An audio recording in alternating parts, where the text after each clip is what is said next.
Hello मेरे प्यारे बच्चों, क्या हाल चाल? बढ़िया सब। तो कैसे हो मेरे प्यारे रसगुल्लों? उम्मीद है आप सभी अच्छे होंगे और आपकी तैयारी एकदम लाजवाब तरीके से चल रही होगी। बहुत सारे बच्चों के कमेंट्स आ रहे थे कि सर पूरे हिंदी काव्य साहित्य के जितने भी महत्वपूर्ण पद्यांश है उनको करवा दीजिए। तो अपने प्यारे रसगुल्लों के कहने पर आज के इस वीडियो में हम हिंदी के संपूर्ण किताब से, या यूं कह लें कि संपूर्ण जितने भी चैप्टर हैं उनमें सबसे ज्यादा पूछे जाने वाले पद्यांश को देखेंगे। क्योंकि बच्चों अगर हम इस टॉपिक की बात करें, आपका गद्यांश हो गया गद्य साहित्य से और एक पद्यांश हो गया, ये दोनों के दोनों टॉपिक भाई ये थोड़े मोड़े नहीं बल्कि पूरे 10 नंबर देकर के जाएंगे। ये 10 नंबर का पूछा जाता है। लेकिन कुछ क्वेश्चन कभी कभार इसमें ऐसे भी होते हैं जो परेशान करने वाले हो सकते हैं आपको। इसीलिए आज के इस वीडियो में हम जितने भी महत्वपूर्ण पद्यांश हैं सबको अच्छे से हल करवाएंगे। तो फाइनल तैयारी है, यूं समझना कि आज की रात मजा इस टॉपिक का आंखों से लीजिए, है ना। तो बच्चों चलिए शुरू करते हैं, एक एक करके सारे इंपॉर्टेंट पद्यांश को अच्छे से समझना है। बस एक बार देखने की जरूरत है, रटने की जरूरत नहीं है, ठीक, क्योंकि बात है पूरे 10 नंबर की, 1-2 नंबर की बात नहीं है। तो पहला आपके सामने भैया दिया गया है पद्यांश कि लज्जाशीला पथिक महिला जो कहीं दृष्टि आए और होने देना विकित वसना तो ना तू सुंदरी को, जो थोड़ी भी श्रमित हो वह गोद ले शांति खोना और होठों की और कमल मुख की म्लानताएं मिटाना, ये दिया गया है। और हालांकि ऑलरेडी हमने कई बार करवाए हैं, बहुत सारे मॉडल पेपर में भी ये आया है और भाई इंपॉर्टेंट है इसलिए पूछा जाता है, ठीक है। तो कह रहा है कि दिए गए पद्यांश के कवि और कविता का नाम। पहला क्वेश्चन कि भैया दिए गए पद्यांश के कवि और कविता का नाम लिखना है बच्चों। तो भैया पहले वाले का आंसर हम यहां पर लिख दे रहे हैं, इनके कवि कौन हैं और किस चैप्टर से लिया गया है, कविता कौन है, ठीक है, ये चीज। तो यहां पर ये चीज करना है, ठीक। बस उससे पहले अब थोड़ा समझ लेते हैं कि भाई इसका अर्थ कैसे निकालेंगे। बहुत सारे बच्चे ऐसे भी होते हैं, सर बोलते हैं हमको अर्थ निकालना नहीं आता। डोंट वरी, कोई बात नहीं बच्चों, हम ये नहीं कह रहे कि आप अर्थ ही निकालो, कोई जरूरत नहीं है अर्थ निकालने की। लेकिन इतना एक थोड़ा आइडिया होना चाहिए कि जो कुछ दिया गया है आप मिला सको इसमें। तो ये कह रहा है कि लज्जाशीला पथिक महिला जो कहीं दृष्टि आवे, ये किस चैप्टर से है? तो ये पहला ही चैप्टर है आपका पवन दूतिका, अयोध्या सिंह उपाध्याय हरिऔध द्वारा रचित है। तो इसमें राधिका जी पवन को दूत बनाकर के प्रभु श्री कृष्ण के पास मथुरा धाम के लिए भेजते हैं और कहती हैं उनसे कि लज्जाशीला पथिक महिला जो कहीं दृष्टि आवे, कहती है पवन अगर तुम्हें रास्ते में कोई लज्जाशील महिला दिखाई पड़ जाए तो होने देना विकृत वचना ना तो सुंदरी को, तो उस सुंदरी के कपड़ों को तुम बिखरने मत देना, अर्थात बहुत धीमे से बहना, उसके कपड़ों को अस्त व्यस्त मत होने देना। जो थोड़ी भी श्रमित हो वो लोग हो गोद ले श्रांति खोना, अगर तुमको महसूस हो अर्थात तुम्हें यह मालूम पड़ जाए कि वो थकी हुई है, अगर वो थकी है तो उसको गोद में लेना और उसकी थकान को मिटा देना। आगे कह रहा है होठों की और कमल मुख की म्लानताएं मिटाना, और उसको क्या करना भैया, उसके जो सूखे होंठ होंगे और कमल के समान जो कोमल मुख होगा उसकी जो म्लानताएं होंगी अर्थात जो दूषित हो चुके होंगे, वो झुर्रियां जो पड़ी होंगी उनको क्या शीतलता प्रदान कर देना, अर्थात हरा भरा कर देना। तो बच्चों ये इसका अर्थ हो जाएगा। अर्थ इसलिए भी जरूरी होता है भैया क्योंकि एक क्वेश्चन तो आपका रहेगा कि रेखांकित व्याख्या मतलब रेखांकित अंश का व्याख्या कीजिए। तो यहां पर पहले क्वेश्चन पे आ जाते हैं भैया, पहले का आंसर तो कह रहा है कि भाई कवि, कवि कौन है? तो हमने बता दिया ना बच्चों, अयोध्या सिंह उपाध्याय हरिऔध, अयोध्या सिंह उपाध्याय हरिऔध, ये भैया इस पूरा का पूरा नाम लिखना है बबुआ, शॉर्ट नहीं लिखना है आपको। अगला क्वेश्चन है मतलब सॉरी, अब कविता का नाम क्या है भैया? तो ये है पवन दूतिका, पवन दूतिका है, ठीक है भैया, पवन दूतिका है। नेक्स्ट क्वेश्चन की राधा पवन दूतिका से पथिकों के साथ कैसा व्यवहार करने को कहती हैं, ठीक है। तो भैया यहां पर इसका आंसर क्या हो जाएगा? तो लिखेंगे, ठीक। अब देखिए वैसे तो इसमें कह रहा है भाई लज्जाशील अगर कोई महिला दिखाई पड़े रास्ते में तो क्या है, धीरे से बहना, उसके वस्त्रों को अस्त व्यस्त मत होने देना। अगर वो थकी हो तो उसको गोद में लेना और थकान मिटा देना। ठीक है, फिर उसके जो होंठ होंगे और कमल मुख की जो म्लानताएं हैं उसको भी मिटा देना। तो यूं समझने लिखेंगे कि राधा पवन दूतिका के मतलब दूतिका से पथिकों के कष्ट को दूर करने को कहती हैं। अब देखिए बच्चों, इसको कई तरीके से लिख सकते हैं। हमने भी वैसे भी इसके पहले भी लाया था तो और कुछ बताया था। ठीक है, तो अब जरूरी नहीं कि भैया सेम टू सेम मिले, क्योंकि इसमें एग्जैक्ट कुछ इस तरह से नहीं पूछा है। इसमें कह रहा है कैसा व्यवहार करने को कहती हैं। तो भैया यहां पर राधिका जी या राधा पवन दूतिका से पथिकों के कष्ट को दूर करने के लिए कहती हैं, या उनके कष्ट को हरने के लिए कहती हैं, या आप ऐसे भी लिखेंगे कि पथिकों के साथ अच्छा व्यवहार करने को कहती हैं, या पथिक की क्या है, थकान को मिटाने के लिए कहती हैं। तो कुछ भी आप लिख सकते हो, इस बात का ध्यान देना बच्चों, पूरे नंबर मिलेंगे बबुआ। अगला क्वेश्चन है कि इस पद्यांश में कवि ने किसका चित्रण किया है। तो अगर ध्यान से समझे बच्चों, इसमें चित्रण किसका किया गया है। देखिए ये लिख रहे हैं कि भैया ये सारे क्वेश्चन अगर आगे परेशान कर सकते हैं। अगर इसमें नोटिस करें तो राधा जी अपने कष्ट के बारे में, एक तरफ इसमें यही तो कहा गया कि कवि ने किसका चित्रण किया है, तो एक तरफ राधा जी के विरह का अर्थात कष्ट का चित्रण किया है, दूसरी तरफ समाज के भी कष्ट का। ठीक, तो यहां पर लिखेंगे भैया, क्या लिखेंगे, यहां पर लिखेंगे एक और या एक तरफ राधा के कष्ट का तथा दूसरी ओर समाज के कष्ट का चित्रण किया है, ठीक है, चित्रण किया है। हो गया भैया। अगला कह रहा है क्वेश्चन कि रेखांकित अंश की व्याख्या करना है। तो भैया रेखांकित अंश की व्याख्या अब जरूरत ही नहीं पड़ेगी, हमने इतने अच्छे से समझा दिया है कि जो थोड़ी भी श्रमित हो वह गोद ले श्रांति खोना, होठों की और कमल मुख की म्लानताएं मिटाना। लिखेंगे कि प्रस्तुत पंक्ति में यहां पर लिखेंगे कि राधिका जी पवन को समझाते हुए कहती हैं कि जो थोड़ी भी श्रमित हो वह गोद ले श्रांति खोना। अगर जो रास्ते में महिला दिखाई पड़े, अगर थोड़ी सी भी थकी हुई हो तो उसे गोद में लेना और उसकी थकान को दूर कर देना, अर्थात उसकी थकान को क्या कर देना भैया, मिटा देना। और उसके क्या करना, सूखे हुए होंठ और कमल मुख की जो म्लानताएं हैं अर्थात झुर्रियों को भी दूर कर देना। बस हो गया बच्चों, तो ये हो जाएगा भैया व्याख्या में। अगला क्वेश्चन, इस पद्यांश में कौन सा अलंकार है।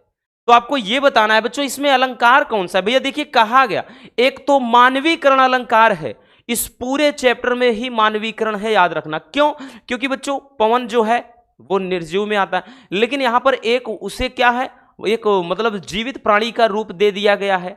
राधिका जी उससे संदेश भेज रही हैं तो उसे एक मानव के रूप में दर्शाया गया है। तो भैया एक तो यहां पर मानवीकरण अलंकार होगा बच्चों, और दूसरा क्या होगा भैया, देखिए कमल मुख की, तो कमल रूपी मुख। ठीक है, तो या यूं कह सकते हैं कि भैया यहां पे उपमा या फिर हम कह लेंगे रूपक का भी झलक है। ठीक है, तो इस बात को अच्छे से समझ गए। तो इस तरह से भैया आपका क्वेश्चन पूछेगा, किसी ना किसी में तो डेफिनेटली श्योर है आएगा, बट परेशान नहीं होना। 12 से 15 महत्वपूर्ण जो है हम सब करवा देंगे आज, ठीक है ना। बस वीडियो को लाइक कर दीजिए और सेशन को ज्यादा से ज्यादा शेयर कर दीजिए। चलिए पहले इसको स्क्रीनशॉट कर लीजिए भैया, एक बार आपको देखना पड़ेगा बच्चों।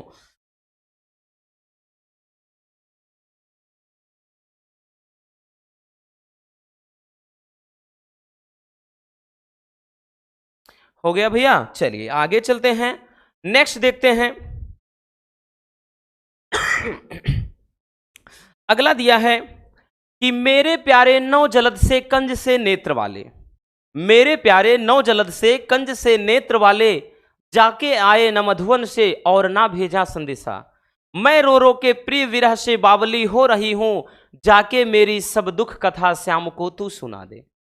तो भैया ये भी क्या है, उसी चैप्टर का है, हर एक चैप्टर वाइज आज हम पूरा निपटाएंगे। कह रहा है कि भैया मेरे प्यारे नौ जलद से, राधिका जी कहती हैं वायु से, पवन से कि मेरे जो प्रियतम है अर्थात प्रभु श्री कृष्ण हैं वो नव जलद अर्थात नवीन मेघ या बादल की तरह हैं, और कंज से नेत्र वाले, और उनकी जो आंखें हैं ना वो कमल के समान अत्यंत कोमल हैं। फिर कह रहा है जाके आए न मधुवन से और न भेजा संदेशा, जब से भाई कह रहा है जब से मथुरा धाम गए हैं अर्थात गोकुल धाम छोड़कर मथुरा धाम गए हैं तब से ना तो वापस लौट कर आए हैं और ना तो कोई संदेशा भेजा है, और मैं रो रो के प्रिय विरह से बावली हो रही हूं, मैं उनके विरह में रो रो करके पागल होती जा रही हूं, जाके मेरी सब दुख कथा श्याम को तू सुना दे, अर्थात हे पवन तू यहां से चली जा और मेरी सारी दुख भरी कहानी प्रभु श्री कृष्ण को सुना देना। समझ में आया बच्चों? तो ये भैया हो जाएगा अर्थ। अब आ जाते हैं रसगुल्लों भैया हम क्वेश्चन पर। कह रहा है कि प्रस्तुत भाई पद्यांश के कवि और कविता का नाम। तो भैया इसमें तो कोई नई चीज नहीं है बच्चों, आपका कवि और कविता बदल तो जाएंगे नहीं, चैप्टर वही है आपका, ठीक है। तो यहाँ पे कवि कौन है, तो भैया शॉर्ट में लिख दे रहे हैं कि हरिऔध जी। अब आपको तो भैया पूरा ही लिखना है, वहां हरिऔध जी हैं। और कविता कौन से चैप्टर का है, तो भैया ये है पवन दूती का ही चैप्टर, आपका वही है। अब दूसरे क्वेश्चन पर आएंगे। क्वेश्चन कह रहा है कि राधा किसके द्वारा कृष्ण को संदेश भिजवाती हैं, किसके द्वारा, तो पवन के द्वारा, पवन के द्वारा, ठीक है। किसके द्वारा भैया, पवन के द्वारा। बट आप पूरा लिखेंगे, शॉर्ट में नहीं लिखेंगे राधा पवन के द्वारा कृष्ण को संदेश भिजवाती हैं। आई बात समझ में? चलिए भैया तीसरा क्वेश्चन, कृष्ण का सौंदर्य कैसा है, तो प्रभु श्री कृष्ण का सौंदर्य कैसा है भाई, कहा गया है कि मेरे प्यारे नौ जलद से, मेरे जो प्रियतम है नवीन मेघ वर्ण वाले हैं अर्थात नवीन बादलों जैसी उनकी शोभा है और कमल जैसी आंखें हैं। तो भैया यहां पर क्या है, नवीन मेघ जैसे तथा कमल नेत्र वाले, ठीक है, ये हो जाएगा। लेकिन आप पूरा लिखेंगे कि प्रभु श्री कृष्ण का सौंदर्य नवीन मेघ अर्थात नए बादल की तरह और कमल की जैसी उनकी आंखें हैं, तो आप पूरा लिखेंगे, ठीक है भैया। अगला क्वेश्चन आते हैं बच्चों, रेखांकित अंश की व्याख्या करना है। तो आप वही देखिए, रेखांकित अंश की व्याख्या में भैया क्या लिखेंगे, अभी हमने जो बताया बच्चों कि लिखेंगे कि प्रस्तुत पंक्ति में राधिका जी पवन से कहती हैं कि प्रभु श्री कृष्ण का जो सौंदर्य है वो नवीन मेघ जैसा उनका मतलब वर्ण है, शरीर है, और कमल जैसी उनकी आंखें हैं, और जब से वो क्या है मथुरा धाम गए हैं ना तो वापस लौट कर आए हैं और ना ही कोई संदेश भेजा है उन्होंने। समझ में आ गया भैया कि व्याख्या किस तरह से करेंगे। नेक्स्ट क्वेश्चन की बावली और कंज का अर्थ लिखना है, ठीक है। तो भैया बावली का मतलब क्या होता है आपको बताना है, बावली का अर्थ क्या है, और उसके बाद कंज का अर्थ क्या है यह भी बताना है। तो भैया बावली का मतलब होता है पागल, ठीक है भी होता है ना कि मैं रो रो के प्रिय विरह से बावली हो रही हूं, कि मैं प्रभु श्री कृष्ण के प्रेम विरह में रो रो कर पागल हो जा रही हूं।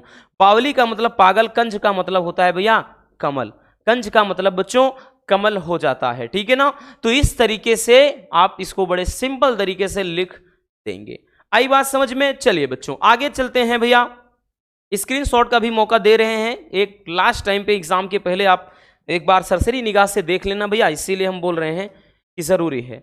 चलिए अगला क्वेश्चन है कि कोई प्यारा कुसुम कुमला गेह में जो पड़ा हो तो मेरे प्यारे के चरण पर ला डाल देना उसी को, यूं देना ए पवन बतला फूल सी एक बाला, म्लान हो कमल पग को चूमना चाहती है। तो ये क्या कह रहा है कि कोई प्यारा कुसुम कुमला गेह में जो पड़ी हो, तो भैया राधिका जी पवन से कहती हैं कि है पवन अगर तुम्हें कोई प्यारा कुसुम मतलब फूल होता है, कुम्हला यानी कुम्हलाया हुआ मूर्छित, ठीक है, या मुरझाया हुआ गेह में पड़ा हो अर्थात घर में पड़ा हो, यदि तुम्हें प्रभु श्री कृष्ण के महल में कोई कुम्हलाया अर्थात मुरझाया हुआ फूल धरती पर पड़ा हुआ दिखाई पड़े तो क्या करना, तो प्यारे के चरण पर ला डाल देना उसी को, तो उसे अपने साथ लाना और प्रभु श्री कृष्ण के चरणों में डाल देना। और यूं प्यारे को बतला पवन यूं देना ए पवन बतला फूल सी एक बाला, और ए पवन इस बात को प्रभु श्री कृष्ण को बता देना कि फूल जैसी एक बाला, बाला यहां किससे संबंधित है, यानी राधिका जी की बात कर रहा है, कि फूल जैसी कोमल एक जो बाला है अर्थात राधिका जी स्वयं म्लान हो कमल पक को चूमना चाहती हैं, इसी पुष्प की तरह क्या है, वो भी व्याकुल हैं आपके चरणों को चूमने के लिए। ठीक है, आई बात समझ में? तो ये हो जाएगा भैया इसका अर्थ। अब बच्चों यहां पे क्वेश्चन पे आएंगे कि उपयुक्त पद्यांश का संदर्भ लिखिए। देखिए संदर्भ कभी कभार ऐसा नहीं आता है ना, संदर्भ पूछ लेता है। ठीक, अभी तक तो हमने बताया कि हाँ कवि का नाम, कविता का नाम, बट अगर संदर्भ पूछ ले भैया तो कैसे लिखेंगे मेरे प्यारे रसगुल्लों, आप सबको मालूम होगा लेकिन फिर से बता दे रहे हैं। लिखेंगे भैया कि प्रस्तुत पद्यांश, प्रस्तुत पद्यांश हमारी पाठ्यपुस्तक, हमारी पाठ्यपुस्तक, प्रस्तुत पद्यांश हमारी पाठ्यपुस्तक सामान्य हिंदी, कहां से भैया, सामान्य हिंदी के पवन दूतिका, पवन दूतिका नामक पाठ से लिया गया है, से लिया गया है, पवन दूतिका नामक पाठ से लिया गया है। फिर आगे लिखेंगे भैया इसके कवि कौन है बच्चों, तो इसके कवि क्या है, अयोध्या सिंह उपाध्याय, अयोध्या सिंह उपाध्याय हरिऔध जी हैं, उपाध्याय सिंह उपाध्याय हरिऔध जी हैं। ठीक है, तो इस तरीके से भैया संदर्भ लिखा जाता है। जब संदर्भ की बात आए ना बच्चों तो आप तभी ऐसा लिखेंगे, लेकिन डायरेक्टली अभी जैसे पूछ ले कि कवि और कविता का नाम, तब आप डायरेक्ट कवि लिख दोगे फिर कविता का नाम। जब तक संदर्भ नहीं पूछता आप इस तरह से मत लिखिएगा। ठीक है, चलिए नेक्स्ट क्वेश्चन बबुआ, कि मुरझाए हुए फूलों की तुलना किससे की गई है, तो मुरझाए हुए फूलों की जो तुलना है वो किसके, भाई राधा जी के साथ की गई है। ठीक है, तो यहां पर लिखेंगे राधिका या राधा से, लिखेंगे मुरझाए हुए फूलों की तुलना राधा जी मतलब राधा से की गई है। अगला क्वेश्चन, रेखांकित अंश की व्याख्या कीजिए। तो भैया रेखांकित अंश क्या है, यही तो है। तो यहां पर लिखेंगे कि राधा पवन से कहती हैं कि फूल की तरह एक नाजुक या कोमल जो राधा जी हैं वो भी आपके कमल रूपी जो कमल पक को अर्थात कमल रूपी चरणों को क्या है, चूमना चाहती हैं। ठीक है, तो यहां पर व्याख्या में वही लिखेंगे ना, कि लिखेंगे भैया क्या लिखेंगे कि राधा, छोटा सा है लिख दे रहे हैं, पवन से कहती हैं कि अय पवन, पवन श्री कृष्ण को, श्री कृष्ण को ये बता देना कि फूल जैसी कोमल, फूल जैसी कोमल एक बाला, अर्थात स्त्री की बात कर रहे हैं, आपके चरणों को चूमना चाहती है, चरणों को चूमना चाहती है। ठीक है भैया, इतना समझ जाना, चूमना चाहती हैं। ठीक, इस तरह से। नेक्स्ट क्वेश्चन भैया, श्री कृष्ण के कमल रूपी चरणों को कौन चूमना चाहता है, तो मिल गया ना बच्चों, अभी इसके ऊपर ही बताया भैया। तो श्री कृष्ण के कमल रूपी चरणों को कौन चूमना चाहता है, तो राधा जी। लेकिन आप ऐसे शॉर्ट में नहीं लिखेंगे बाबू, आप पूरा लिखिएगा कि श्री कृष्ण के कमल रूपी चरणों को राधा जी चूमना चाहती हैं, राधा चूमना चाहती हैं।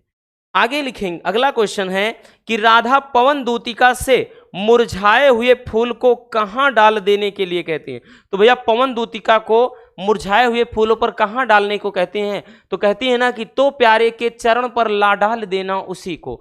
तो भैया कहां डालने को कहती हैं, तो श्री कृष्ण के चरणों में, श्री कृष्ण के चरणों में। बट आप पूरा लिखेंगे, ऐसे शॉर्ट में थोड़ी ना लिखेंगे, आप लिखेंगे कि राधा पवन दूतिका से मुरझाए हुए फूल को श्री कृष्ण के चरणों में डाल देने के लिए कहती हैं। आई बात समझ में भैया? तो इस तरीके से आपको पूरा लिख देना है। चलिए स्क्रीनशॉट कर लीजिए, तब तक हम पानी पी लें थोड़ा।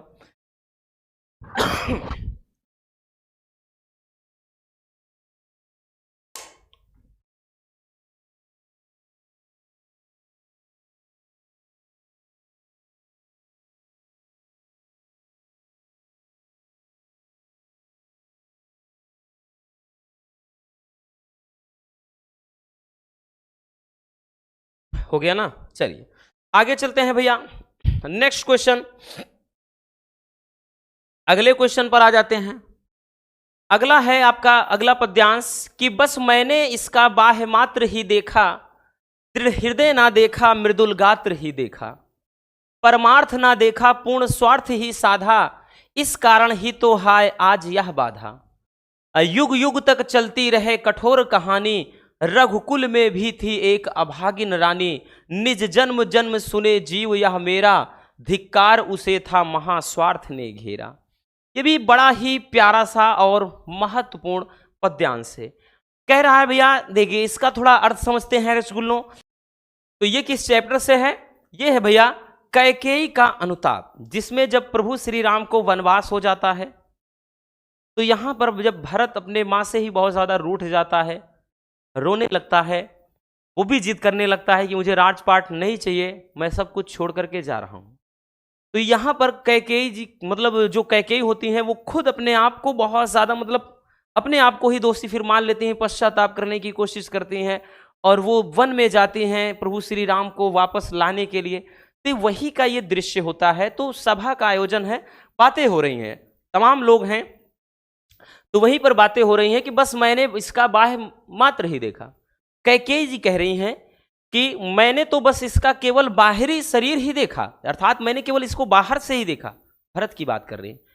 दृढ़ हृदय ना देखा, मृदुल गात्र ही देखा, मैं इसके दृढ़ हृदय को नहीं जान सकी, मैंने तो केवल इसके कोमल शरीर को देखा। परमार्थ ना देखा, पूर्ण स्वार्थ ही साधा, मैंने इसके परमार्थ को नहीं देखा, अर्थात जो इसका बहुत ही सुंदर सा जो मन है, लोगों की प्रति दया और सेवा की भावना है, मैंने उसको नहीं देखा। मैंने केवल अपना स्वार्थ, अपना ही मतलब साधा, इस कारण ही तो हाय आज यह बाधा, और इसी कारण तो आज ये बाधा उत्पन्न हुई है। युग युग तक चलती रहे कठोर कहानी, रघुकुल में भी थी एक अभागिन रानी। अब तो युगों युगों तक एक कठोर कहानी चलती रहेगी कि रघुकुल में भी एक अभागिन रानी रहती थी कभी। निज जन्म जन्म सुने जीव यह मेरा, धिक्कार उसे था महास्वार्थ ने घेरा। अब जन्म जन्मांतर बस मेरे अंदर मन से एक ही आवाज आएगी, धिक्कार है उस रानी को जिसे स्वार्थ ने घेर रखा था। चलिए आते हैं भैया प्रश्न पर। पहला है कि पाठ के शीर्षक और रचयिता का नाम। तो भैया शीर्षक क्या है, किस चैप्टर से लिया गया है? तो ये आपका है कैकेयी का अनुताप, कैकेयी का अनुताप। उसके बाद भैया रचयिता इसके कौन है? तो मैथिली शरण गुप्त जी हैं, मैथिली शरण गुप्त जी। अगला क्वेश्चन बबुआ, प्रस्तुत पद्यांश में किन किन पात्रों के बीच संवाद हो रहा है? तो किन किन पात्रों के बीच संवाद हो रहा है? तो भैया किन के बीच हो रहा है? तो यहां कैकेयी और सभा के बीच में। ठीक है, तो लिखेंगे कैकेयी और सभा के बीच में, बट आप पूरा लिखेंगे, ऐसे थोड़ी ना शॉर्ट में। आप लिखेंगे कि प्रस्तुत पद्यांश में कैकेयी और सभा के बीच में संवाद हो रहा। अगला है रेखांकित अंश की व्याख्या कीजिए। तो देखते हैं। ओ भाई इसमें भी नहीं लिखा, एक मिनट बच्चों।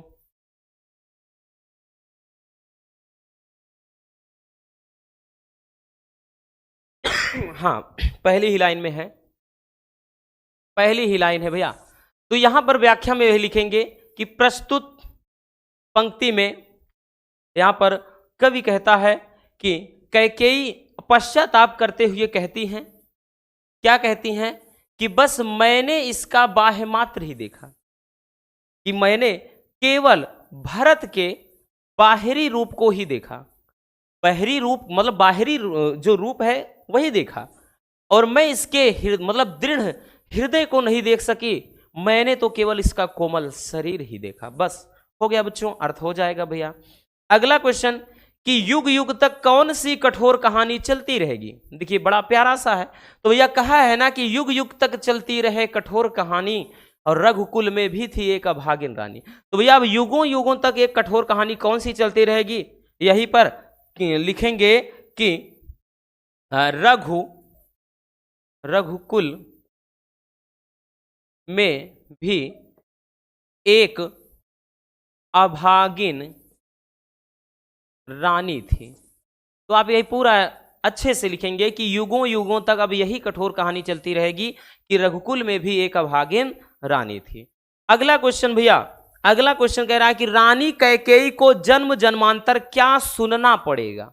तो जन्म जन्मांतर क्या सुनना पड़ेगा भैया, यहां कहा है ना कि निज जन्म जन्म सुने जीव यह मेरा, धिक्कार उसे था महास्वार्थ ने घेरा।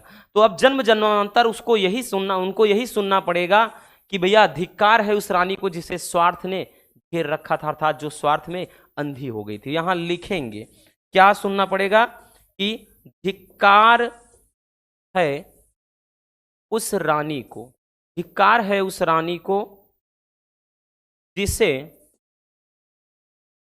स्वार्थ ने घेर रखा था। ठीक है, अब तो भैया यही सुनना पड़ेगा ना कि धिक्कार है उस रानी को जिसे स्वार्थ ने घेर रखा था, अर्थात जो स्वार्थ में पूरी तरह अंधी हो चुकी। ठीक है, आई बात समझ में। चलिए भैया, स्क्रीनशॉट करना हो कर लो रसगुल्लो।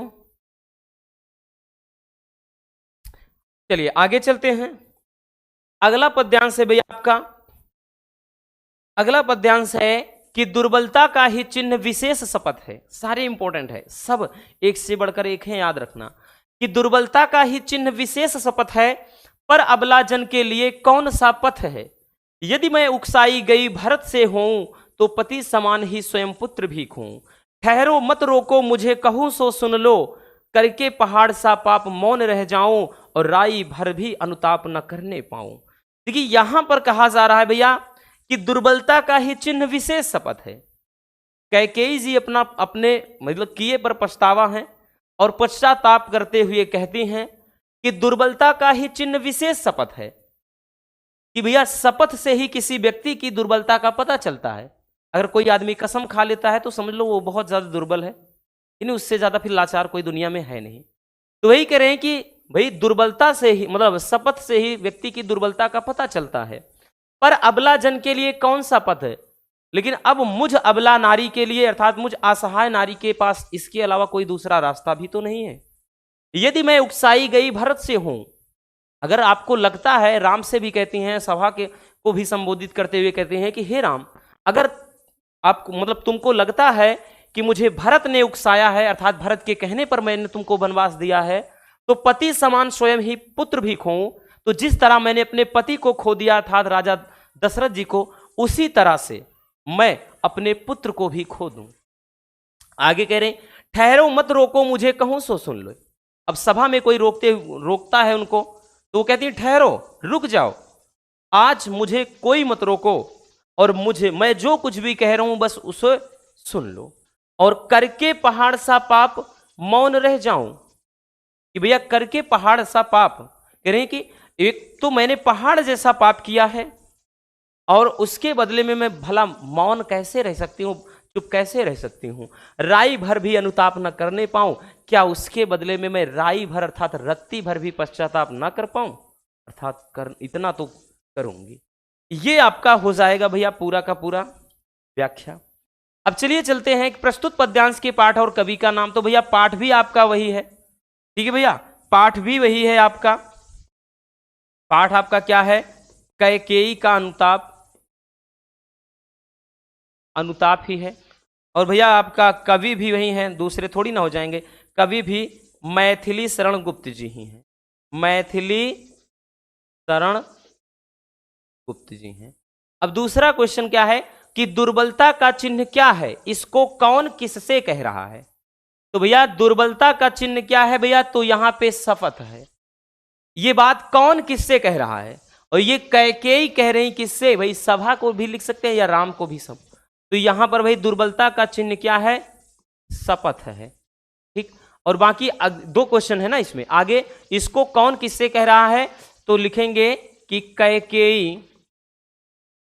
कैकेयी राम से कह रही हैं, कह रही हैं।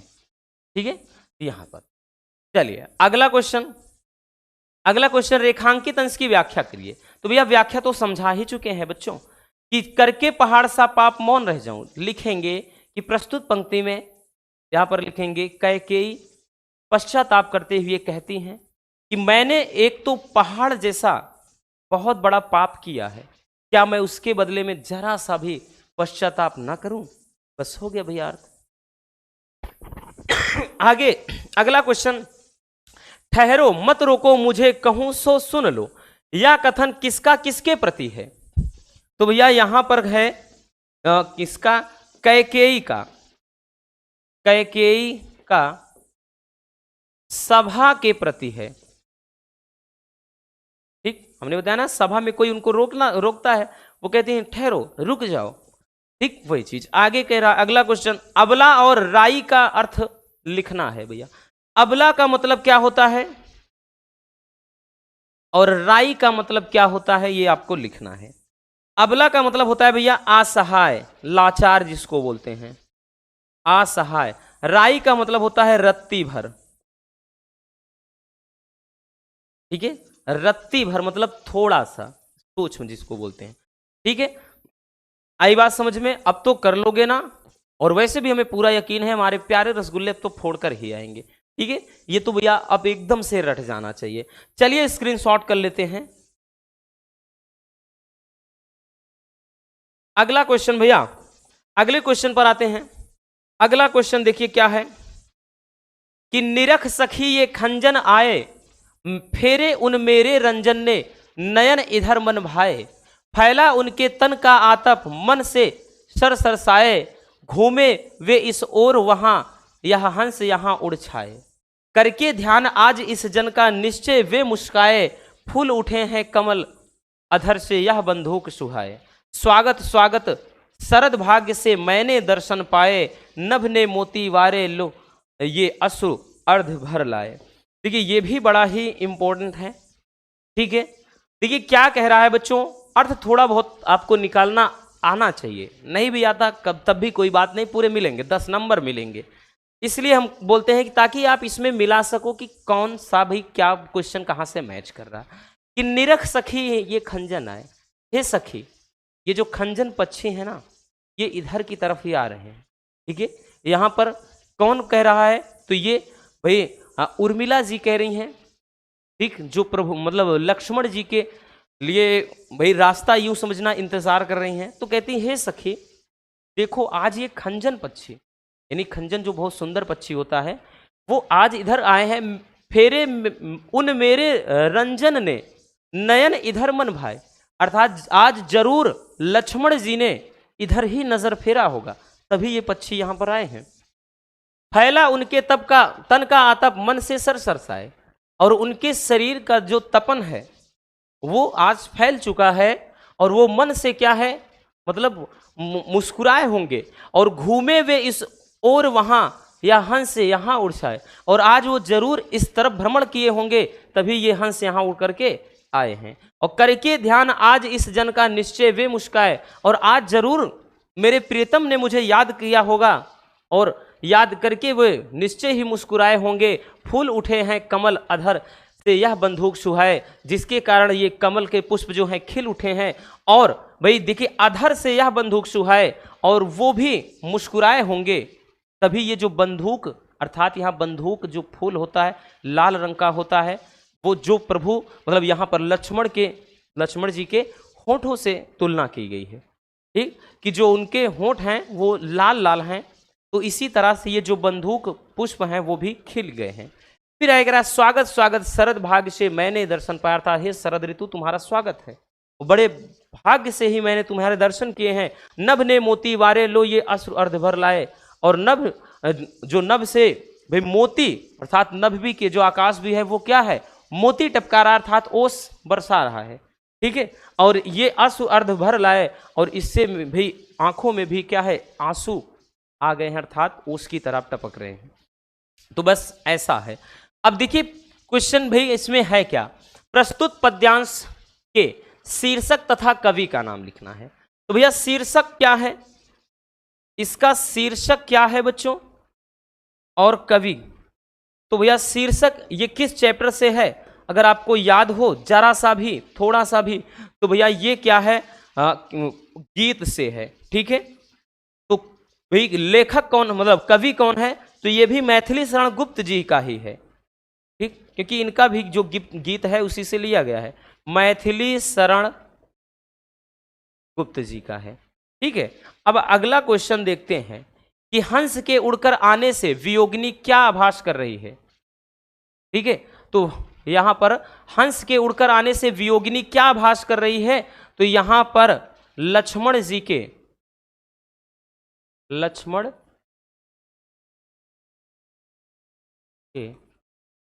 आगमन का आभास कर रही है, अर्थात वो आने वाले हैं इस तरह से।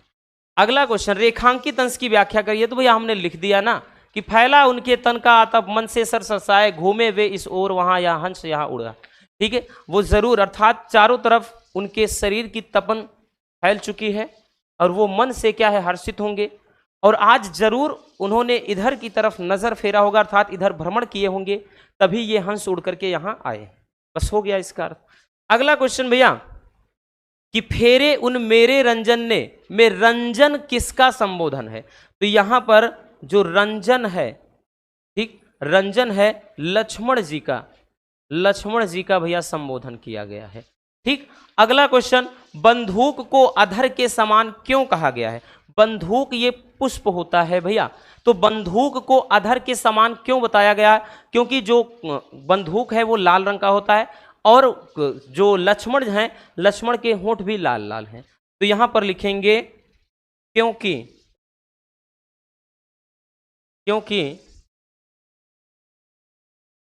लक्ष्मण के होंठ बंदूक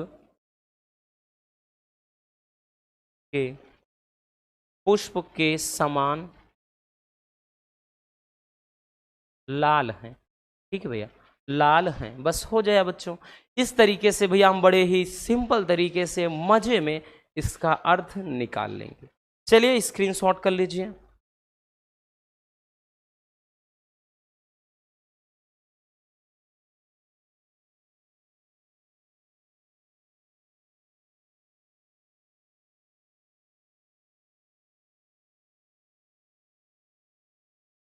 हो गया ना, चलिए आगे देखते हैं।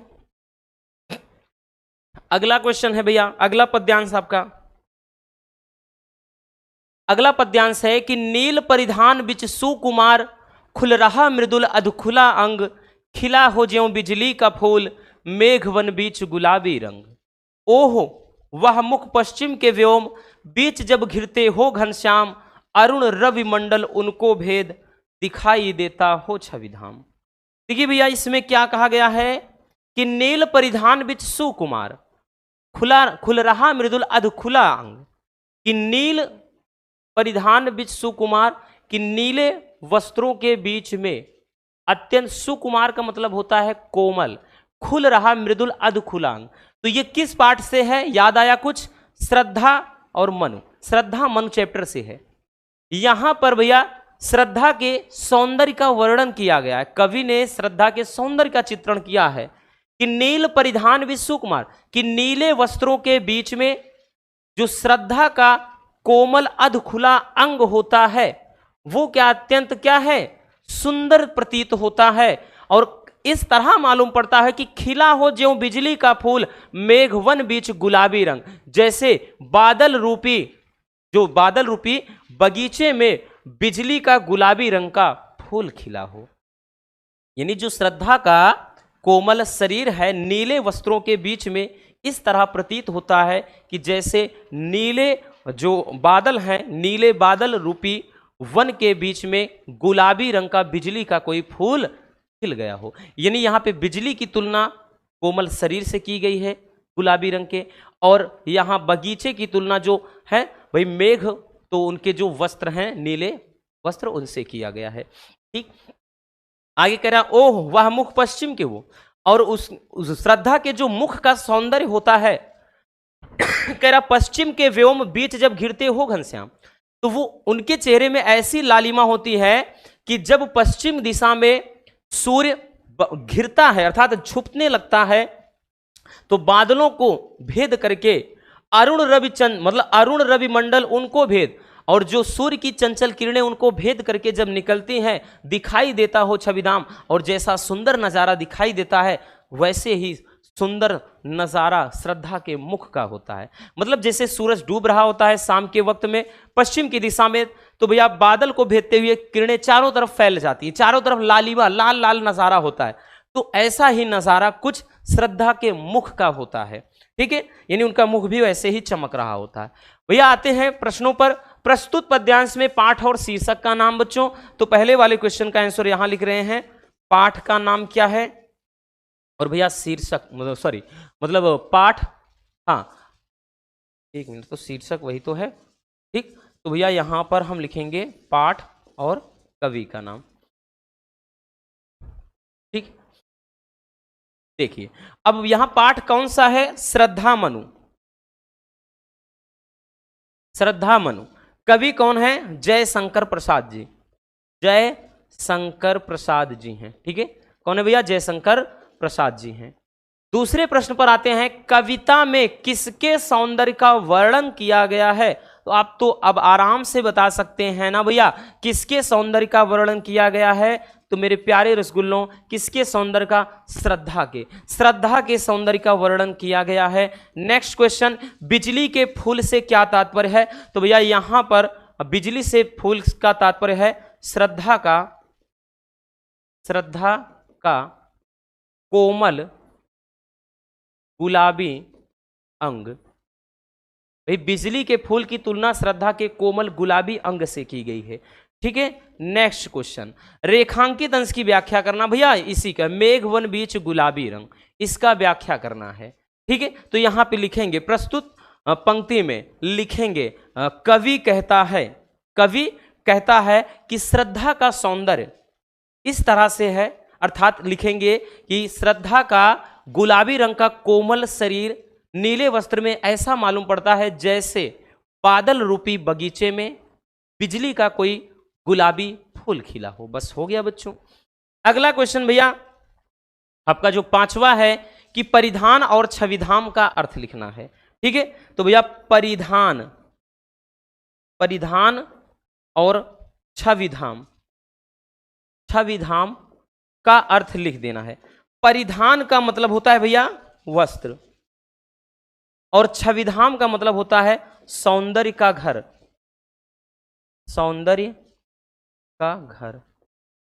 ठीक, या सुंदरता का मतलब सौंदर्य नजारा कह सकते हैं, वही चीज सौंदर्य का घर होता है, ठीक है भैया। चलिए स्क्रीनशॉट कर लेना रसगुल्लों।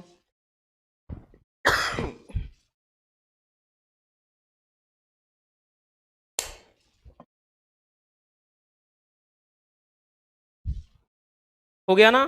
चलिए आगे चलते हैं। अगला पद्यांश क्या है भैया, कह रहा है कि दुख की पिछली रजनी बीच विकसता सुख का नवल प्रभात, एक पर्दा यह झीना नील छिपाए हैं जिसमें सुख गात, जिसे तुम समझे हो अभिशाप जगत की ज्वालाओं का मूल, ईश का वह रहस्य वरदान कभी मत इसको जाओ भूल। तो देखिए क्या कह रहा है भैया, इसमें कहा गया है कि दुख की पिछली रजनी बीच, बहुत ज्यादा इंपॉर्टेंट ये वाला है कि भैया दुख की पिछली रजनी बीत, कि दुख की काली रात बीत जाने के बाद सुखों का नया एक सवेरा जरूर होता है।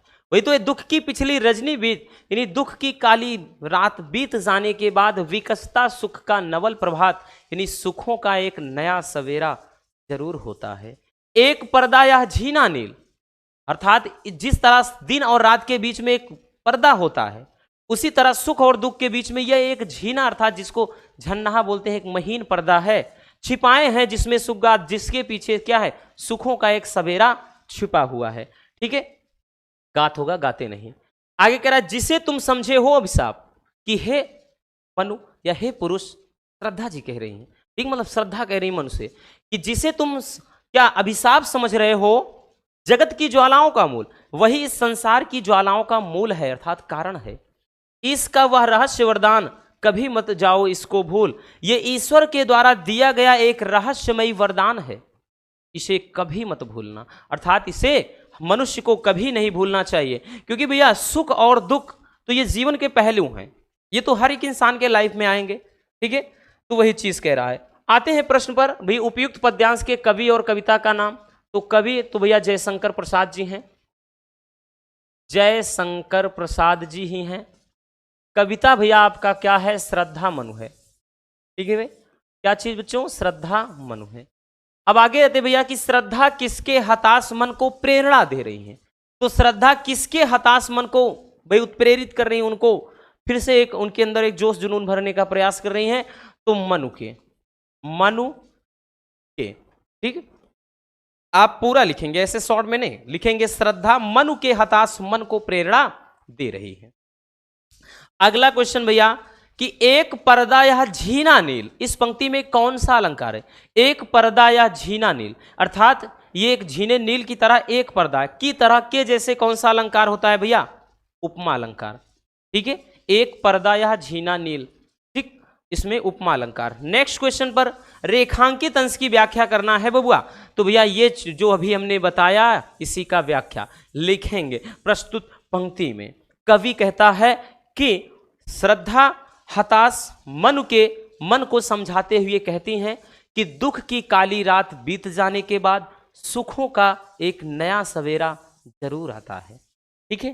तो ये हो गया। अगला कि रजनी किसका प्रतीक है। तो भैया रजनी कौन सी, रजनीगंधा वाला, अरे नहीं, रजनी का मतलब रात होता है। तो रात किसका प्रतीक है। तो भैया रात दुख का प्रतीक है, जबकि सवेरा सुखों का प्रतीक है, ठीक है।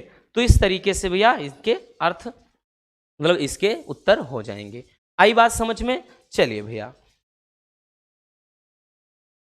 हो गया ना, आगे चलते हैं बच्चों नेक्स्ट अगले पद्यांश पर। अगला भैया आपका है कि समर्पण लो सेवा का सार, सजल संस्कृति का यह पतवार, आज से यह जीवन उत्सर्ग, इसी पद तल में विगत विकार। बनो संस्कृति के मूल रहस्य, तुम्ही से फैलेगी वह बेल, विश्व भर सौरभ से भर जाए, सुमन के खेलो सुंदर खेल। बड़ा ही प्यारा सा और इंपॉर्टेंट सा ये भी पद्यांश है।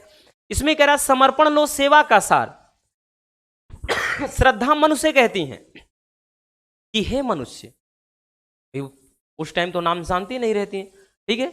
यदि हे मानो, हे मनुष्य समर्पण लो सेवा का सार, कि मैं अपने आप को तुम्हें समर्पित करना चाहती हूं और तुम्हारी सेवा करना चाहती हूं।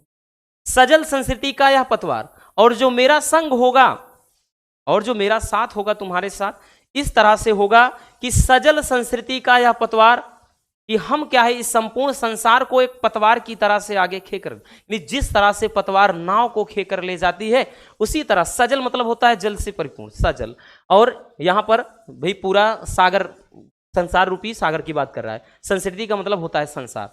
तो हमारा जो साथ होगा अर्थात हम और तुम जब मिलेंगे भैया, तो ये संपूर्ण संसार को एक पतवार की तरह खेने का काम करेगी। अगर आज से यह जीवन उत्सर्ग, इसी पदतल में विगत विकार, आज से मैं तुम्हारे पुराने दोषों को या पुराने विकार को भूल करके अपना जो जीवन है वो तुम्हारे ही चरणों में क्या है, न्यौछावर कर रही हूं। कि बनो संस्कृति के मूल रहस्य, संसार के तुम मूल रहस्य बन जाओ, तुम्ही से फैलेगी वह बेल, और तुम्हारे द्वारा ही एक बेल फैलेगी। बेल का मतलब होता है मानव रूपी, यहां पर बेल की बात कर रहा है, यानी तुम्हारे द्वारा ही मानवता का नया विकास होगा। और विश्व भर सौरभ से भर जाए, सुमन के खेलो सुंदर खेल। और जब हम और तुम सुंदर खेल खेलेंगे, कहने का मतलब हमारे और तुम्हारे सहयोग से जब तुम मुझे पत्नी के रूप में स्वीकार कर लोगे, तो इससे क्या है, विश्व भर सौरभ से भर जाए, तो संपूर्ण संसार मानव रूपी छोटे मतलब छोटे छोटे नन्हे मुन्ने, यूं कह सकते हैं पुष्प रूपी बच्चों से क्या है, भर जाएगा। ठीक है, तो यहां पर अब इसमें आ जाते हैं भैया हम प्रश्नों पर। कह रहा बच्चों की पाठ का शीर्षक और कवि का नाम लिखिए। तो शीर्षक भैया आपका वही है, ठीक है, जो पाठ का शीर्षक है। तो चैप्टर का नाम क्या है बच्चों, तो चैप्टर का नाम आपका है भैया वही चीज है, श्रद्धा मनु, ठीक, श्रद्धा मनु ही है आपका। और बच्चों कवि कौन है, तो भैया जयशंकर प्रसाद जी ही हैं, जयशंकर प्रसाद जी, बदलेंगे थोड़ी ना। अगला क्वेश्चन है भैया कि श्रद्धा मनु को क्या संदेश देना चाहती हैं। भैया क्या संदेश देना चाहती हैं, तो साफ साफ इसमें सब कुछ, इस पूरे का निचोड़ अगर समझे तो श्रद्धा मन को यही समझा रहे हैं कि भाई जब तुम मुझे अपना लोगे तो इससे मानवता का विकास होगा। तो यहां पर लिखेंगे कि श्रद्धा श्रद्धा मनु को मानवता का विकास करने के लिए कहती हैं ठीक है, यानी मानवता का विकास या मानवता को आगे की तरफ ले जाने के लिए कह रही हैं। ठीक है भैया, अगला क्वेश्चन बच्चों, रेखांकित अंश की व्याख्या करना। तो भैया यहां पर वही चीज है, इसका लिखेंगे कि प्रस्तुत भाई पंक्ति में कवि कहता है कि श्रद्धा हताश मन को समझाते हुए कहती हैं कि हे मनुष्य, आज से मैं अपने आप को तुम्हें समर्पित कर रही हूं और तुम्हारी सेवा करना चाहती हूं, और मेरी जो सहभागिता होगी अर्थात मेरा जो साथ होगा वो तुम्हारे साथ एक पतवार की तरह होगा, अर्थात हम एक पतवार की तरह इस संसार को आगे की तरफ बढ़ाएंगे। ठीक है भैया, ये चीज। अगला क्वेश्चन, समर्पण लो सेवा का सार किसने किससे कहा? तो समर्पण लो सेवा का सार किसने किससे कहा?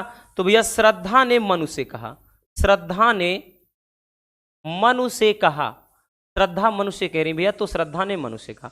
आप पूरा लिखेंगे जब आएगा बच्चों, ऐसे शॉर्ट में नहीं लिखेंगे, आप लिखेंगे समर्पण लो सेवा का सार, यह कथन श्रद्धा ने मनु से कहा।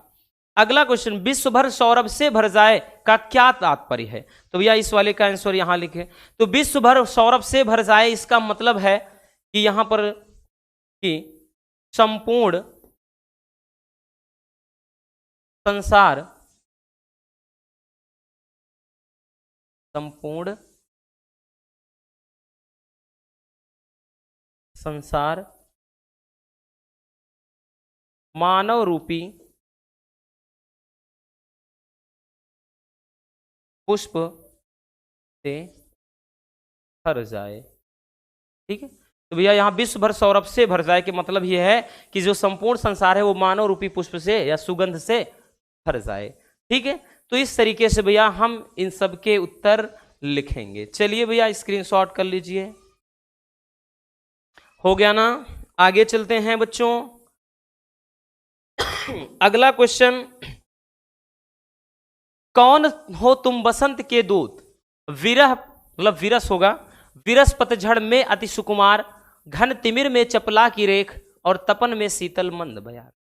ये भी उसी चैप्टर से है, श्रद्धा और मनु से। और वैसे भी श्रद्धा और मनु बहुत ही लेंदी चैप्टर, बहुत ज्यादा, इसमें बहुत सारे पद्यांश हैं। ठीक है, तो कौन हो तुम बसंत के दूत। अब यहां पे मनु श्रद्धा से परिचय पूछते हुए कहते हैं कि मतलब हे स्त्री तुम कौन हो जो एक बसंत के दूत की तरह प्रतीत होती हो।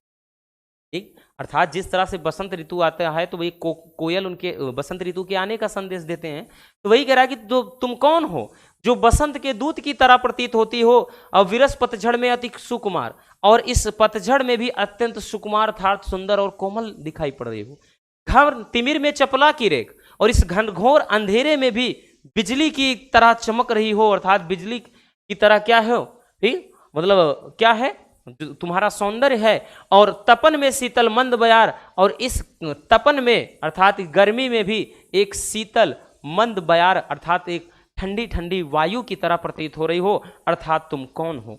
ये मनु श्रद्धा से परिचय पूछते हुए भैया कह रहे हैं। ठीक है, चलिए आते हैं तो भाई पाठ का शीर्षक और कवि का नाम। तो शीर्षक तो भैया पाठ का शीर्षक आपका वही है, श्रद्धा मनु। क्या है भैया? श्रद्धा मनु ही है।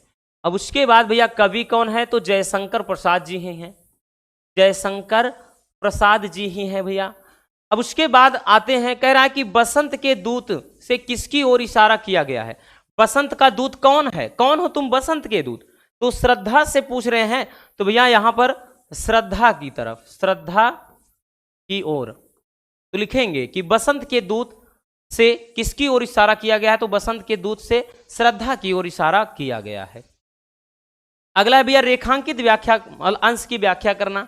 तो भैया यहां पर अर्थ हमने बता ही दिया है बच्चों, लिखेंगे प्रस्तुत पंक्ति में, भाई प्रस्तुत पंक्ति में मनु श्रद्धा से उनका परिचय पूछते हुए कहते हैं कि तुम कौन हो जो घनघोर अंधेरे में भी बिजली की एक चमक की तरह लग रही हो, अर्थात बिजली की तरह चमक रही हो, और तपन में अर्थात गर्मी में भी मंद शीतल वायु की तरह लग रही हो। बस हो गया भैया।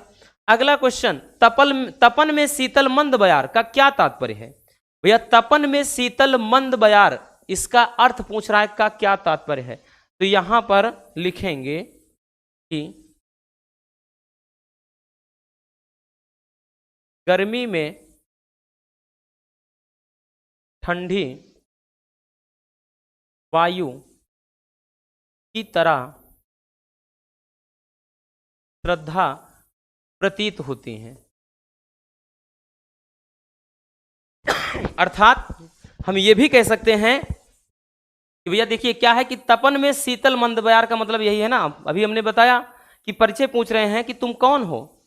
भैया हालांकि गर्मी यहां पर है, मौसम गर्म है, लेकिन उसके बाद भी तुम हमारे शरीर को शीतलता प्रदान कर रही हो, अर्थात निराश मन को क्या है फिर से भाई उत्साहित कर रही हो। ठीक वही चीज है, यानी निराश मन को उत्साहित करने से तात्पर्य है इसका अर्थ। ठीक है, चलिए अगला क्वेश्चन है भैया, चपला व तिमिर का अर्थ लिखिए। चपला का क्या मतलब है और तिमिर का मतलब क्या है? तो देखिए चपला का मतलब होता है भैया बिजली। क्या है भैया? बिजली। और यहां पर देखिए क्या है, तिमिर का मतलब होता है अंधेरा, अंधेरा होता है। ठीक है ना भैया, तो समझ में आ गया बच्चों। तो इस तरीके से भैया हम इनका उत्तर लिख देंगे। आई बात समझ में? चलिए स्क्रीनशॉट कर लेना रसगुल्लों जल्दी से।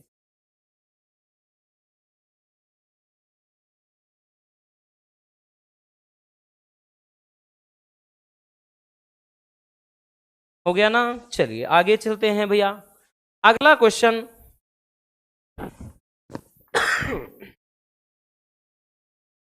अगला क्वेश्चन है कि मैं नीर भरी दुख की बदली, स्पंदन में चिर निस्पंद बसा, क्रंदन में आहत विश्व हंसा, नयनों में दीपक से जलते और पलकों में निर्झरणी मछली। इसके अर्थ को पहले हम समझ लेते हैं, फिर उसके बाद भैया हम प्रश्नों के उत्तर देखेंगे। मैं नीर भरी दुख की बदली, यहां पर एक नायिका के वेदना अर्थात पीड़ा की बात की रही, दुख की बात की जा रही है कि मैं नीर भरी दुख की बदली, कि जिस तरह से बादल अपने आप अपने अंदर नीर अर्थात जल को समेटे हुई होती है, उसी तरह से मैं भी आंसुओं को अपने अंदर लिए हुई हूं, अर्थात मैं भी एक नीर भरी अर्थात एक दुखों की बदली हूं। स्पंदन में चिर निस्पंद बसा, कि कंपन में, स्पंदन मतलब वाइब्रेशन, कंपन, कंपन में ही चिर निस्पंद बसा अर्थात चिर शांति बसी होती है। और क्रंदन में आहत विश्व हंसा, और रोने के बाद ही क्या है प्रसन्नता का एहसास होता है। भाई देखिए रो लो उसके बाद मन शांत हो जाता है, तो रोने के बाद ही प्रसन्नता का आभास होता है। और नयनों में दीपक से जलते, और नेत्रों में दीपक की तरह क्या है भाई के भाव जल रहे हैं, और पलकों में निर्झरणी मछली, और आंखों में झरने की तरह आंसू बह रहे हैं। एक बड़ा प्यारा सा भैया ये एक पद्यांश है। अब चलिए प्रश्नों पर आते हैं कि उपयुक्त पद्यांश का संदर्भ लिखिए। तो संदर्भ इसका कैसे लिखेंगे बच्चों? भैया पहले वाले का उत्तर यहां पर संदर्भ लिखेंगे। देखिए संदर्भ जब भी पूछा जाए तो पूरा डिटेल्स में लिखेंगे कि भैया प्रस्तुत पद्यांश, प्रस्तुत पद्यांश हमारी, प्रस्तुत पद्यांश हमारी पाठ्य पुस्तक सामान्य हिंदी, सामान्य हिंदी के, सामान्य हिंदी के गीत नामक पाठ से लिया गया। कहां से भैया? गीत नामक पाठ से लिया गया है, लिया गया है। इसके रचयिता, रचयिता कौन है भैया? अर्थात इस किसके द्वारा? तो ये कवित्री महादेवी वर्मा की रचना है, तो इसकी रचयिता महादेवी वर्मा जी हैं, महादेवी वर्मा। ठीक है भैया, इस तरह से लिखेंगे आप। ठीक, अगर यहीं पर डायरेक्ट होता कि भाई कवि का नाम और कविता का नाम लिख दो तो फटाक से आप लिख देते, बट संदर्भ का है तो पूरा इस तरह से लिखना है। अब देखिए अगला क्वेश्चन कि कवित्री के निरंतर रुदन का कारण क्या है। तो भैया निरंतर कह रहा है कि उनके कहाँ गया भैया, इनके लगातार रोने का कारण क्या है। तो ये है, यहां पे लिखेंगे कि वह सांसारिक मोह से निकल नहीं पा रही है। सांसारिक मोह से निकल नहीं पा रही और पूरा संसार क्या है, उस पर वही हंस रहा है, वही चीज है, वही इसका कारण है। अगला भैया कि नैनों में दीपक से जलते, इस पंक्ति में कौन सा अलंकार, तो दीपक की तरह जलना, तो भैया यहां पर की तरह के जैसे उपमा अलंकार होगा बच्चों। ठीक है, रेखांकित अंश की व्याख्या कर देना है, तो बबुआ हमने तो व्याख्या कर ही दिया है कि मैं नीर भरी दुख की बदली, कि भैया यहां पे लिखेंगे प्रस्तुत पंक्ति में लेखिका कहती हैं, मतलब या फिर हमने बताया नायिका जो है कहती हैं या कवित्री कहती है कि मैं नीर भरी अर्थात मैं दुख की बदली की तरह हूं। जिस तरह से बादल अपने अंदर बहुत सारा पानी समेटे हुए होती है, उसी तरह मैं भी अपने अंदर बहुत सारे आंसुओं को छिपाए हुई हूं। ठीक, तो ये हो जाएगा। भाई पलकों में क्या मछली, तो क्या मचलती है भैया, निर्झरणी अर्थात नदी। ठीक, तो यहां पर निर्झरणी, पलकों में क्या मछली, तो पलकों में नदी समझो, नहीं समझना, नदी है। ठीक है, नदी। ठीक, या फिर यहां पर कहा गया है कि झरना। ठीक है भैया, झरना, वही तो कहा है कि भैया पलकों में निर्झरणी मछली अर्थात पलकों से लगातार अश्रु झरने की तरह बह रहे हैं। ठीक है, तो यहां निर्झरणी मछली देखिए कहा गया है ना। आई बात समझ में। ठीक, बहुत ही महत्वपूर्ण बच्चों ये वाला पद्यांश से याद रखना बच्चों। नेक्स्ट चलते हैं भैया, अगला क्या है कि सावधान मनुष्य यदि विज्ञान है तलवार, तो इसे दे फेंक तजकर मोह स्मृति के पार। हो चुका है सिद्ध है तू शिशु अभी अज्ञान, फूल कांटों की तुझे कुछ भी नहीं पहचान। खेल सकता तू नहीं ले हाथ में तलवार, काट लेगा अंग तीखी है बड़ी यह धार। यह भी बहुत ज्यादा पूछा जाने वाला एक पद्यांश है। इसमें कहा गया है कि सावधान मनुष्य को सावधान करते हुए कहा गया है कि हे मनुष्य सावधान हो जाओ, यदि विज्ञान है तलवार तो इसे फेंक दे। तो विज्ञान एक तलवार की तरह है, विज्ञान क्या है, दो धारी तलवार है, इसे क्या है तुम फेंक दो तजकर मोह स्मृति के पार, तो मोह माया को त्याग कर इसे क्या है फेंक दो, अर्थात विज्ञान के साथ खिलवाड़ मत करो। हो चुका है सिद्ध है तू शिशु अभी अज्ञान, ये बात साबित हो चुका है कि तू अभी नादान है, शिशु एक बच्चे एक बालक की तरह है। फूल कांटों की तुझे कुछ नहीं पहचान, अभी तुम्हें फूल और कांटों की कोई पहचान नहीं है। फूल कांटों का मतलब होता है भैया, फूल से मतलब सुख का और कांटों का मतलब दुख से, तो सुख और दुख का ज्ञान अभी तुमको नहीं है। खेल सकता तू नहीं ले हाथ में तलवार, ये विज्ञान क्या है, एक भाई ये जो भाई विज्ञान रूपी जो तलवार है, तू इसको मतलब अर्थात तुम इसे हाथ में लेकर के खेल नहीं सकते हो। क्यों, काट लेगा अंक तीखी है बड़ी धार, क्योंकि इसका जो भैया इसकी जो धार है अर्थात जो विज्ञान रूपी तलवार है, इसकी धार बड़ी तीखी है, इससे तुम ही अपना अंग काट लोगे। कहने का मतलब अगर विज्ञान के साथ सही से नहीं पेश आओगे तुम्हारा ही नुकसान है। जाहिर सी बात है भैया कि विज्ञान का आज हमारे काम को सुविधाजनक बना रहा है, लेकिन विज्ञान हमको कहीं ना कहीं मतलब बहुत ज्यादा खतरे में भी डाल रहा है। ठीक है, वो चीज। चलिए आते हैं भैया पाठ का शीर्षक और कवि का नाम। तो बच्चों भाई पहले वाले का आंसर देखेंगे, पाठ का शीर्षक क्या है, वह शीर्षक और कवि। ठीक, तो पाठ का शीर्षक है आपका, चैप्टर का नाम क्या है, तो ये है क्या बोलते हैं, अभिनव मनुष्य, अभिनव मनुष्य। और उसके बाद भैया कवि का क्या नाम है, रामधारी सिंह दिनकर, रामधारी सिंह दिनकर। ठीक है, चलिए अब उसके बाद आते हैं अगले प्रश्न पर, विज्ञान को तलवार क्यों कहा गया है। तो भैया विज्ञान को तलवार क्यों कहा गया है बताइएगा जरा। तो विज्ञान को लिखेंगे क्योंकि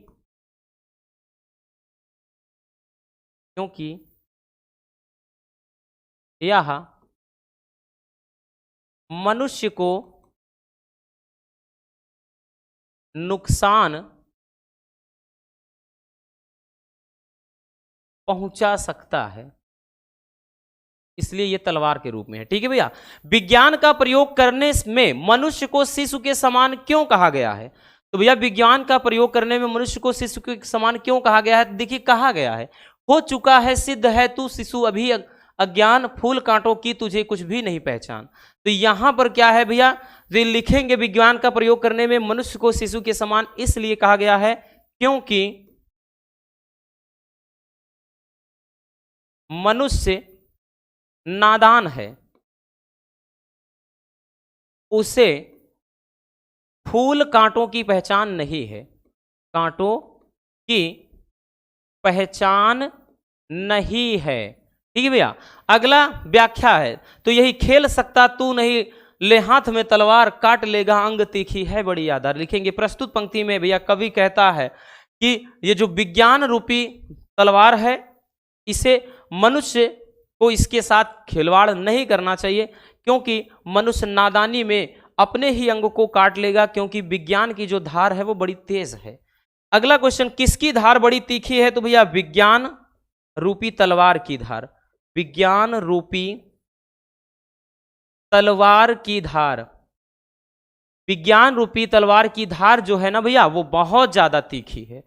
हो गया, स्क्रीनशॉट कर लीजिए। हो गया बच्चों। तो बस आज के इस वीडियो में इतना है। इसी तरह से बच्चों हम नेक्स्ट वीडियो में जो इंपॉर्टेंट गद्यांश है उनको भी करवा देंगे, टेंशन नहीं लेना है। तो अगर वीडियो पसंद आई हो तो जम के लाइक ठोंक दीजिए, और नए हैं तो चैनल को सब्सक्राइब भी कर लीजिए बच्चों। और अपनी तो अब यूट्यूब फैमिली भी 1 मिलियन बस यूं इत्तू सा दूर है ना। मिलते हैं किसी और ऐसे शानदार टॉपिक के साथ। Love you, bye bye, take care. और हाँ, एक प्यारा सा कमेंट बॉक्स में छोड़ दीजिएगा।